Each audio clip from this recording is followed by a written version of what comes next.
Welcome to Kenton's videos. Enjoy the video. In this video, I will show you how to make sushi pizza. First, ensure you have all your fresh ingredients ready, including quality sushi-grade fish and properly seasoned sushi rice. We'll then focus on creating that essential crispy rice base, which is key to a great sushi pizza.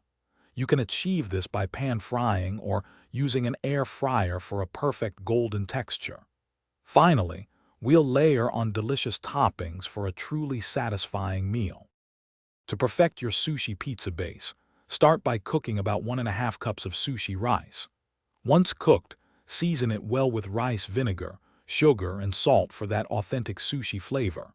Next, press the seasoned rice into a 6-inch round mold, aiming for a thickness of about 1/2 inch. Then, either pan-fry it in a little oil or air fry until it's beautifully golden and crispy on both sides. Now for the fun part, the toppings. Slice your fresh sushi-grade salmon or tuna into thin, bite-sized pieces. You can also add other favorites like imitation crab or cooked shrimp. Prepare your creamy avocado slices, a drizzle of spicy mayo, and a sprinkle of toasted sesame seeds.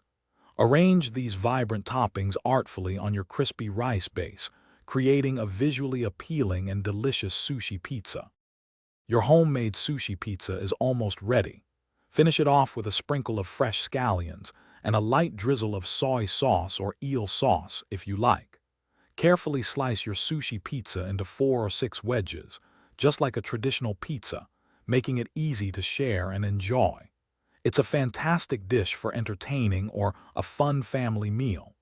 Don't forget to check the description below for a link to the new Kindle Paperwhite and other great deals. Thanks for watching. Consider subscribing if we helped you.